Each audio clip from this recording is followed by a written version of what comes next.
امام عالی مقام فرماتے ہیں کہ قضا و قدر نے جن کے قدموں کو پکڑ لیا ہو وہ آگے نہیں بڑھ سکتے۔ تیسری محرم ہوئی اور جب چوتھی محرم ہوئی تو 4000 کا لشکر لے کر امرصاد کربلا میں آ گیا۔ اتنا 4000 کا لشکر دیکھیے گا، یہ امرصاد ہے کون؟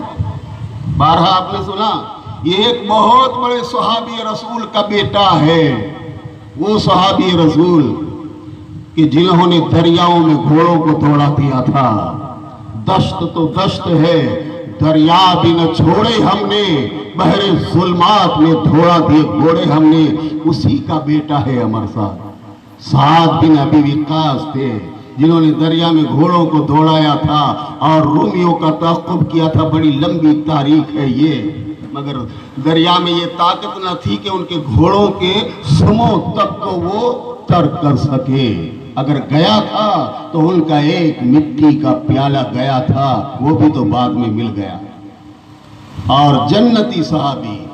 مگر یہ ضروری نہیں ہے، اللہ نیکوں کے گھروں میں بدوں کو پیدا کر دیتا ہے، بدوں کے گھروں میں نیکوں کو پیدا کر دیتا ہے۔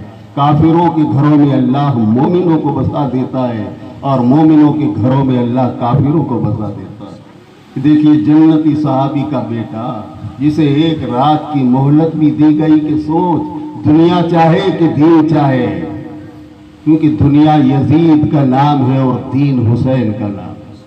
یہ میں نہیں کہتا، غریب نواز نے کہا ہے کہ حسین دین ہے، کہا ہے کہ نہیں کہا ہے؟ صدیاں بیتی جب خواجہ غریب نواز ہندوستان میں آ رہے تھے اور آپ مولائے کائنات کے مزار اقدس سے ہو کر جب کربلا میں آئے تو امام علی مقام کی قبر انور کے سامنے ہمارے غریب نواز کھڑے رہ گئے، اور قبر انور کے سامنے کھڑے رہ کر غریب نواز نے یہ شعر پڑھا تھا، آج بھی دیوان معین میں وہ موجود ہے کہ شاہ است حسین بادشاہ است حسین، دین است حسین دی پناہ است حسین، سرداد لداد دست در دست یزید، حقا کے بنا لا الہ است حسین۔